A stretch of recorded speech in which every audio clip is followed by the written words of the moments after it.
I know that sometimes the concept or definition of a word can be difficult for some of us.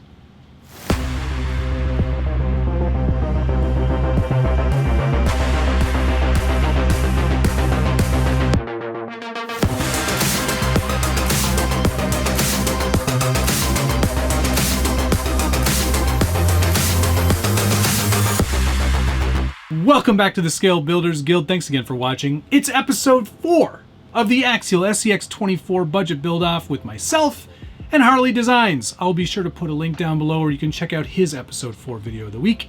And this week is all about being free. Not free to be you and me, although that's cool too. Free in that we're not spending any money, but we're still gonna do stuff to the Axial SCX24 budget builds. This is where mine's sitting right now. And you can see that some body work has been accomplished. Some primer has been laid down. There's definitely more work to be done on this body and more elements that I want to add to it from the model kit. But that actually brings me to our first free element of this week. And if you take a look at the back part of this truck where the cage from ECX is, I've added a little tiny motor. And the idea was for me to take elements from that model kit that I already paid for back in week 2 and add some of those elements to this truck that normally wouldn't be seen. And one of them is this horrible Land Rover motor. Although I think it looks pretty cool in the back of the truck there. I wanted to put a motor back there and this one was free, so why not? Here, let me just lift this off the body and we'll get a closer look at it. It's, you know, whatever that is, an LR5 or 5-cylinder, I don't know. I don't know enough about Land Rovers. Put it down below if you recognize what motor this is. I think it looks great back there though. It's a nice little addition. It's just friction fit for now. But I will build a mount for it. I did have to remove a little bit of material from the cage in order to make it fit properly. Not a terrible amount of effort required to glue that all together. The instructions in that Revell kit are really amazing. If you have been paying attention, there was some live body work done on this truck. I'll put a link up there so you can check that out at your leisure. But a nice little introduction to some body work, and it came out pretty smooth. There's a few elements here that I'm going to want to try to smooth out and get some of those panel lines to, you know, disappear forever. But otherwise, it's coming along pretty good. The hood turned out really good, actually.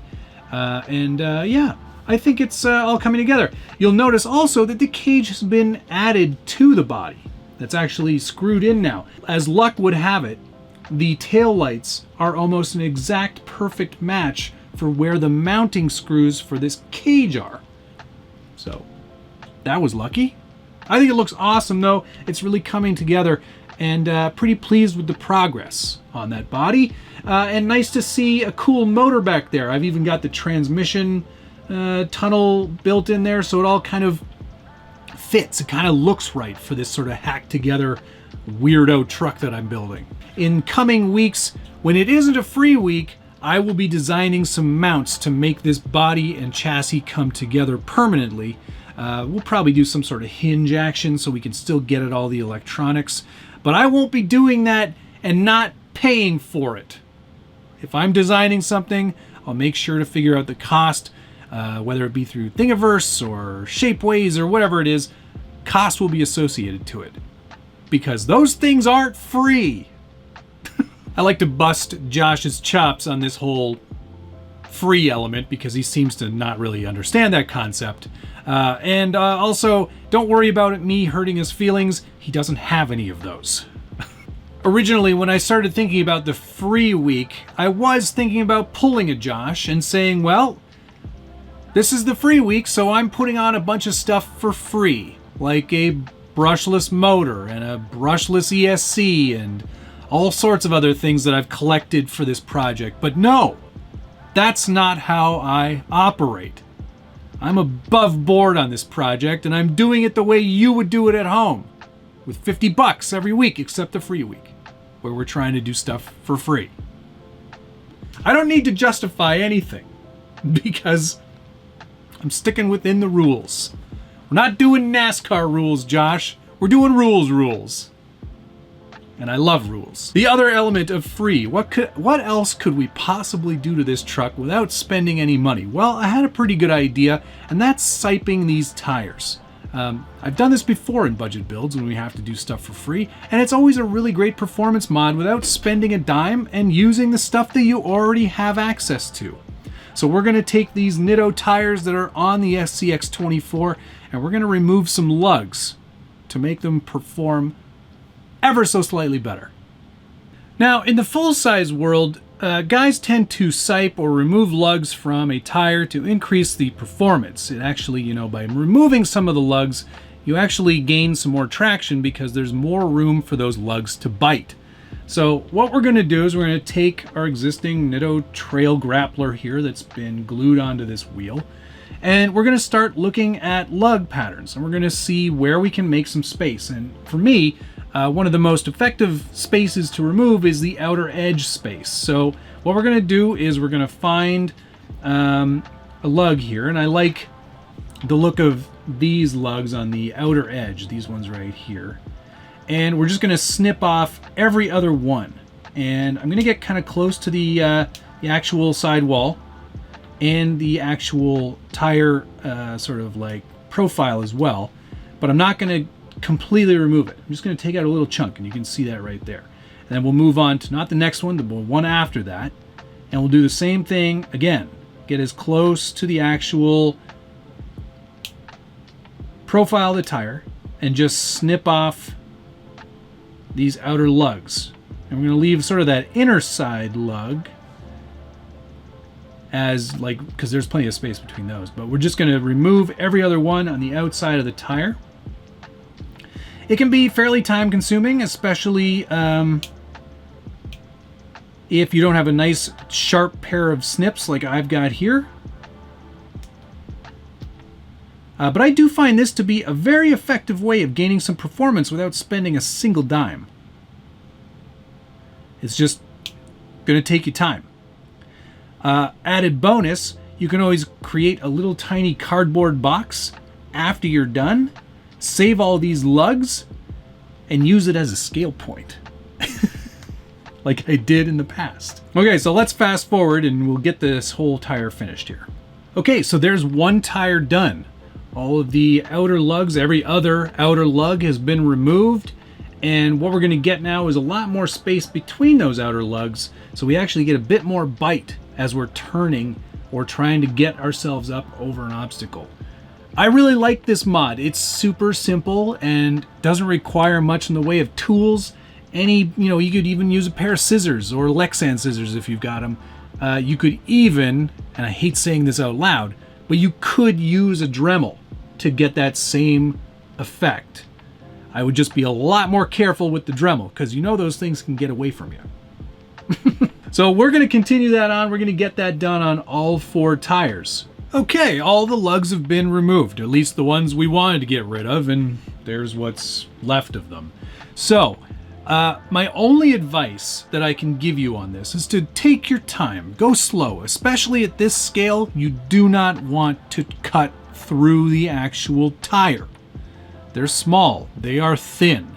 Be very careful when you're using whatever clippers or snippers or scissors or whatever you're using to get these lugs off. Be really careful when you remove them because you can cut too much off and then you cut right through the tire and you've ruined it. So don't do what Johnny Don't does. So there you go. That's a little free mod that you can do to make performance a little tiny bit better on your already tiny crawler. What free modifications would you do to your SCX24? Put a comment down below. I love reading through your feedback, and I try to answer as many of them as I can. And hey, you know what? We've got, I think, another free week coming. Or even if we don't, I might use your tip. So if it's a good one, hit me up. Put it down below. And if you're enjoying this video, hit the like button, subscribe if you haven't already, and ring that notification bell so you get updates anytime there's a new video from the Scale Builders Guild. Whether it be for this series or something else, there's always something coming. One other thing that we can do to the truck this week that isn't really spending money is using something that most of you already have in your workshop, and that's green slime. This is great for sealing O-rings on shocks, really helps prevent leaking. I use this every time I build a shock, so definitely something that you should have in your collection. I will be sure to put a link in the description below so you can get some of this for yourself if you don't already have it. If you do, then this is a free mod for you. And we're going to use this green slime to help slow down the bounce on these shocks, because these shocks are friction shocks only. There's nothing in them. There's no oil. There's no anything to keep them from just being super bouncy. So we're going to try to fix some of that bounce by adding green slime, and I'm going to show you how. So first things first, it's probably best to remove the shock from the actually, you know what? I bet you we can do this without removing the shock entirely. But for the sake of video, it's probably easier. So let's just get one of these tires off here, and we're just going to remove the shock from the chassis mounts. It's nice that these screws are captured in the actual shock so they don't go rolling off the bench the moment you get it taken out. All right, so like I said, just a friction shock. There's nothing in there, and it's just as bouncy as can be, and you know that when you take these out for the first time. If you just hold here and just spin, you can actually remove the whole sort of top fake reservoir and cap, and then you have access to the inside of the shock. And there is another screw, and that's being used to be the shaft of the entire shock, so we can remove that just by unscrewing it. Once that's out, and I just put a little bit of green slime right inside the shock body. And of course, it's not gonna like actually do anything in terms of like compression or anything, but it will help slow down the bounce of the shock. So we'll put that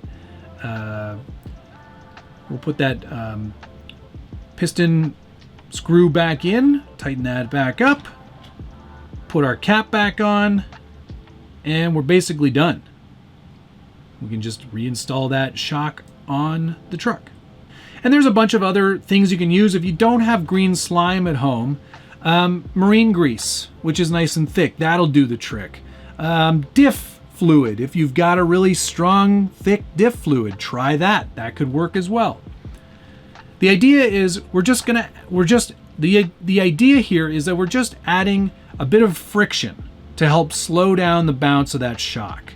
And you know, this is going to help in those situations where you don't want a shock to unload as quickly as it probably would in its stock form. This is going to give you a little tiny performance boost, and like I said, it's pretty affordable. I could imagine that if you wanted to even change sort of the dynamic of the front suspension versus the rear suspension, you could go for some sort of thicker kind of fluid, like a really thick diff oil. That might even do a better job. This is probably not a permanent fix, but it is certainly one that's going to help in the short term. So there you go. Another free mod that you can try to do with your SCX24. I'm sure Josh is interpreting the word free in whatever way he deems fit to make some sort of impact on his build. There is a lot more to come on this series, and a lot more that I'm really looking forward to doing now that I've banked a fair bit of cash for week 5. We really have to get going on this too, because I think a running video is kind of in order. So we're gonna have to be creative in this next week and get a lot accomplished. I hope you're enjoying this. Thank you so much for watching. We'll see you again soon.